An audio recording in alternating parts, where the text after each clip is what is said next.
검찰의 이재명 민주당 대표 법인카드 유용 및 경기도 예산 유용 혐의 기소에 대해서 이재명 대표는 증거는 없지만 검찰이 기소했다 이런 평가고, 민주당은 대통령의 정적 죽이기다 이렇게 주장합니다. 조승래 더불어민주당 수석 대변인과 이재명 대표의 이 사법 리스크에 대한 대응책 무엇인지 이야기 좀 나눠보도록 하겠습니다. 의원님 안녕하세요. 예, 안녕하세요. 조승래입니다. 위증교사가 월요일인데 선고가 이미 선거법 선고에서 민주당이 예상했던 것보다는 중형이 나왔다. 뭐 이런 평가들이 많은 것 같아요. 지금 상황이 좀 엄중한 것 같은데 당에서는 이 상황 좀 어떻게 보고 계십니까? 이재명 대표의 사법 리스크 이 부분에 대해서.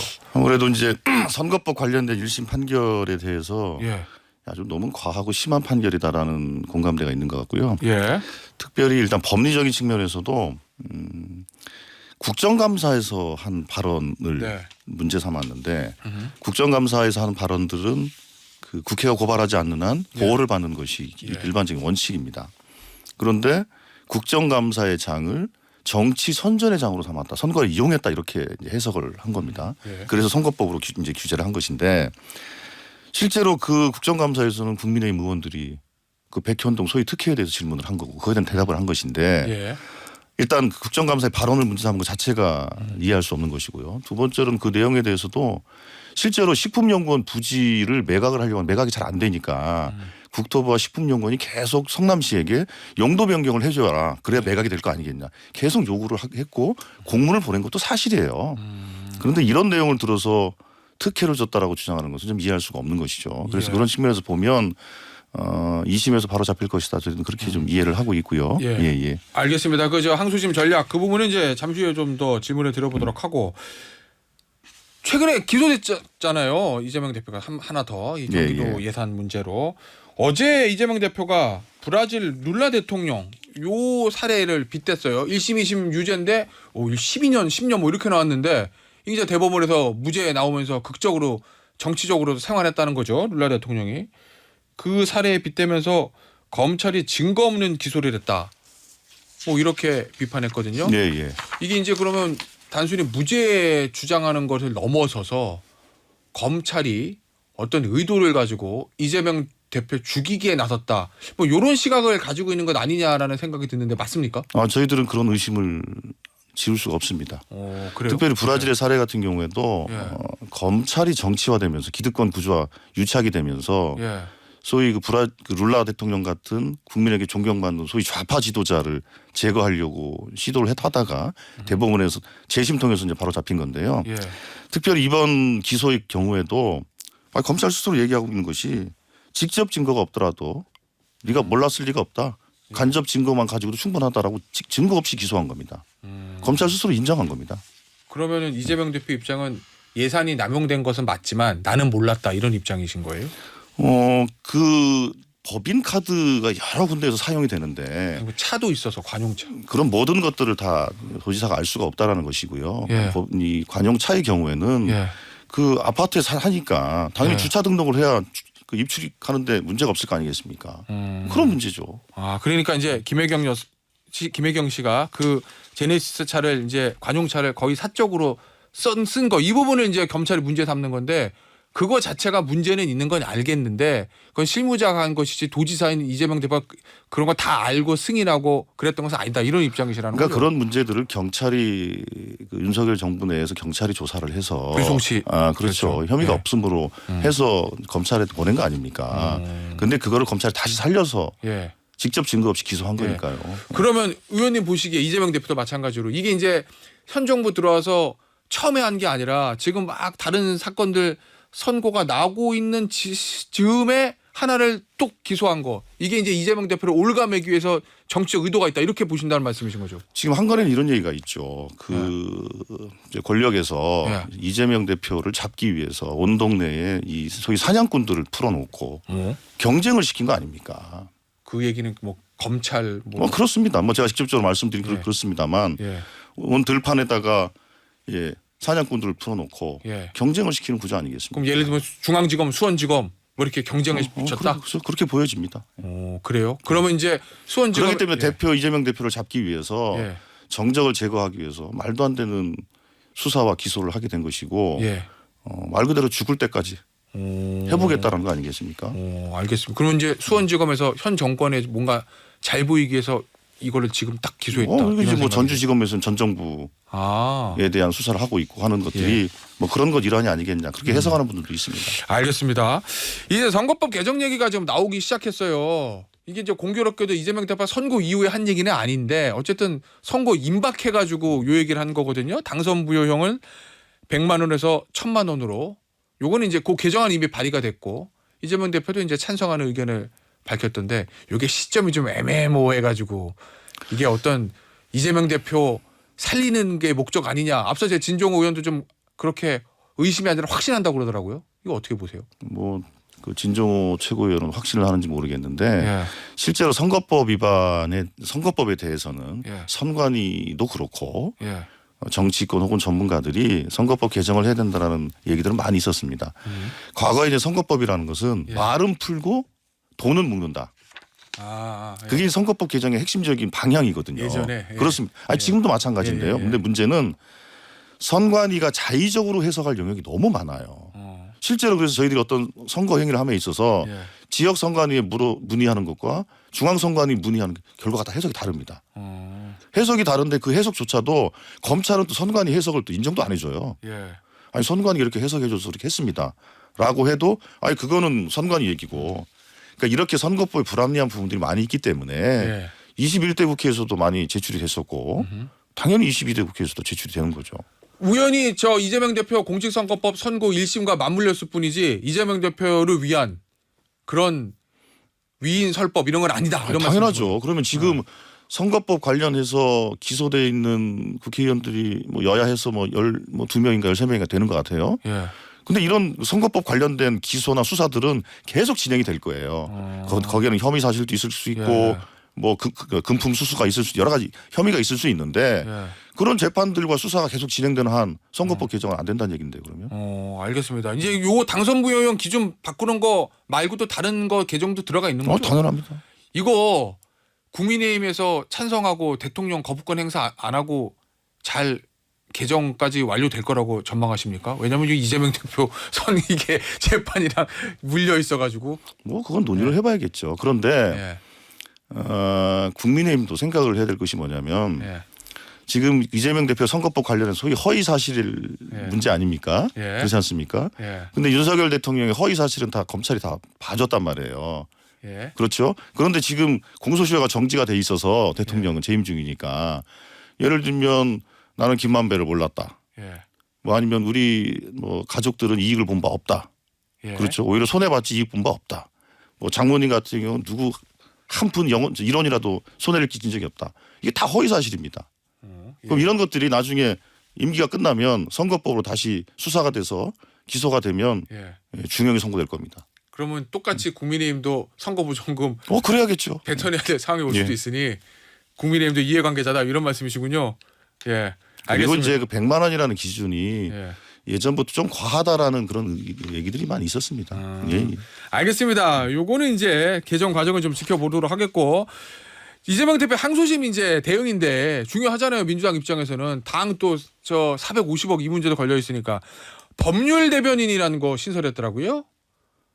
그러면 이제 이게 어떤 재판에 대한 법적인 논평 이런 것들은 조승래 수석 대변인 안 하시고 법률 대변인 다 하고 뭐 이런 구조로 바뀌는 겁니까? 일단 우리들이 그 민주당은 그 대변인 체제를 각 전문 분야별로 대변인 체제를 이제 보완하기로 이미 방침은 정한 바 있고요. 그래요? 그럼요. 그래서 우선 이제 법률, 안보, 경제 이 분야의 이제 대변인들을 이제 선임하는 것으로 그 내부적으로 방침이 정해져 있고 뭐 아무래도 현재 여러 가지 그 법률적 수요가 많이 있지 않습니까? 그 수요에 대해서 그 약간 법리적으로도 차분하게 언론과 소통하는 것이 좀 필요해 보입니다.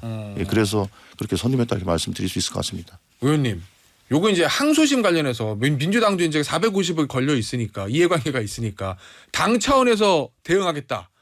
결국 이제 항소심 변호사 선임부터 변호사비를 지원하는 것까지 민주당에서 할 수도 있다. 요 얘기 나오거든요.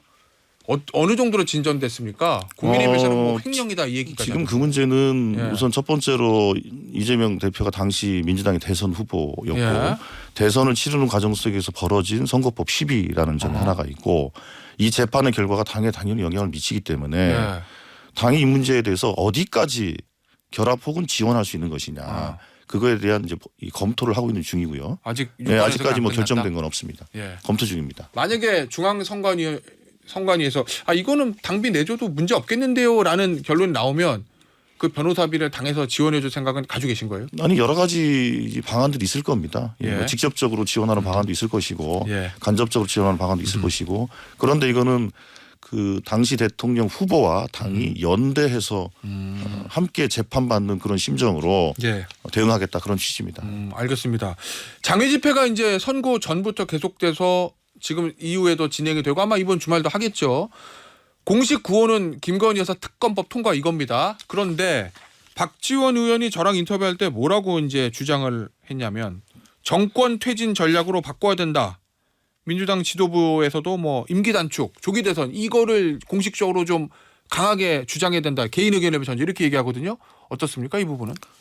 실제로 지금 윤석열 대통령의 국정 운영이나 아니면 김건희 여사 혹은 명태균 씨와 관련된 여러 가지 의혹들 그리고 의혹들이 하나도 해결이 되지 않고 계속 쌓여가고 있는 상황들 이런 상황들에 따라서 우리 당 안팎에서는 뭐 퇴진 혹은 탄핵, 하야, 뭐 개헌 등 여러 가지 얘기들이 쏟아져 나오는 건 사실입니다.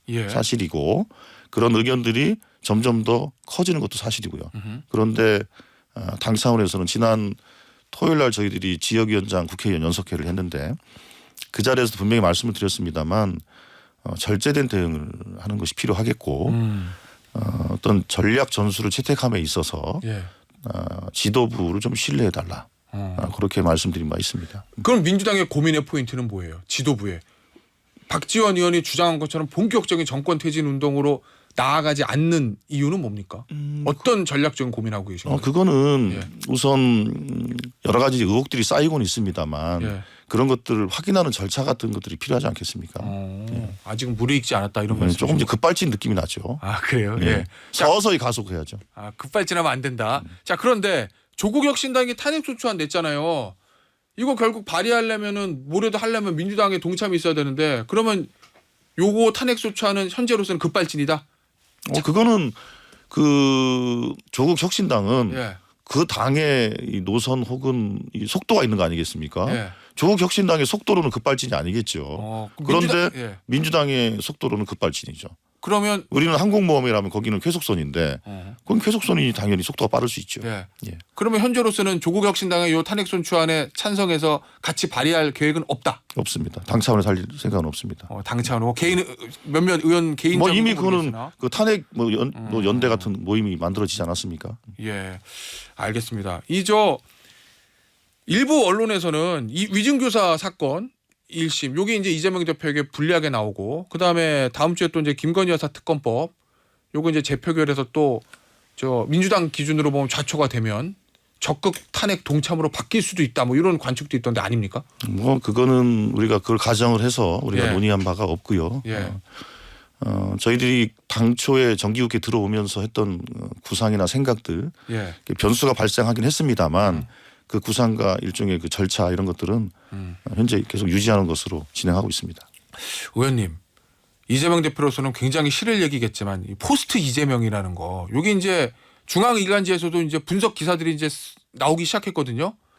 당내에서 수면 아래에서도 정말 이 부분에 대한 고민이 1도 없습니까? 현재? 그 부분은 그 포스트 이재명 이런 얘기를 하는 것 자체가 당내에서 무슨 논의가 되거나 논란이 되거나 하지도 않은 상황이고 왜 그러냐면 지금 여러 가지 여건이라는 것이 지금 윤석열 대통령과 이 여당이 저렇게 한심하게 국정을 운영하고 이런 상황에서 우리가 뭉쳐서 어떤 문제를 해결해야 된다는 과제가 하나가 있고 두 번째로는 대표의 이런 처해 있는 상황이라는 것이 당 전체의 운명과 관련된 부분으로 저희들이 이해하고 있습니다.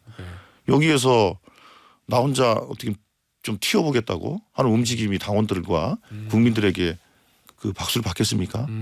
제가 보기에는 바보가 아니라 그렇게 움직일 사람 없을 겁니다. 일단 당과 대표가 위기니까 뭉쳐야 된다 이런 말씀이신 거죠. 그리고 뭉치는 이유가 비단 우리를 지키기 위해서뿐만 아니라 이 국정 난맥상을 바로 잡아야 될 거 아니겠습니까? 알겠습니다. 의원님 마지막 주제가 될 것 같은데요. 국민의힘의 윤한홍 의원, 이제 명태균 씨 관련해 가지고 뭐 무마 의혹 요 부분 때문에 윤리위에 제소하셨어요. 근데 이제 윤한홍 의원 얘기는 내가 그렇게 말한 건 맞는데 이거 뭐 사실관계가 잘 밝혀지기를 목적으로 한 거지 뭐 무마 이런 건 아니고 누구 지시받고 한 건 아니다. 뭐 이렇게 얘기했거든요. 윤한홍 의원의 해명 이건 어떻게 보십니까? 그런데 석연치 않은 것이 그런 거죠. 일단은 녹취록이 2개가 있다라는 것을 어떻게 알았냐가 하나가 있고요. 예. 그러니까 윤석열 대통령이 그 전화하지 마라라고 했다고 하는 녹취가 하나 있고 그 다음 날 어제는 내가 좀 뭐 과해서 그렇게 얘기했다 미안하다 이런 녹취가 2개가 있다는 것을 알았다라는 거예요. 우선은 그걸 어떻게 알았냐는 거고 두 번째로는 그렇게 해서 첫 번째 녹취 내 처와 내 아내와 가족한 장관 전화하지 마라 요것만 오픈을 해달라고 요청을 한 거거든요. 근데 본질은 그게 본질이 아니라 그 두 번째 통화가 본질이거든요. 사과했다는 명백히 그럼요. 주장에 따르면 그렇죠. 그런 거죠. 그러니 이거는 누가 봐도 증거인멸 혹은 위증교사 이렇게 해석될 수 있는 여지가 강하죠. 혹시 이거 대통령실로부터 부탁을 받고 윤한홍 의원이 나섰다 이렇게 의심하고 계시는 거예요? 뭐 어쨌든 부탁에 의해서건 아니면 윤한홍 대표가 어떤 경로든지 간에 그 상황을 인지했고 인지한 걸 가지고 어떤 행동을 했다는 게 중요한 거겠죠. 뭔가 이제 무마하려고 했다. 그럼 나중에는 아마 윤한홍 의원 같은 경우에는 아마 수사도 받아야 될지 모르겠습니다. 그래요? 예. 알겠습니다. 오늘 인터뷰는요 여기서 마무리하도록 하겠습니다. 지금까지 민주당 수석 대변인인 조승래 의원이었습니다. 의원님 감사합니다. 예, 감사합니다.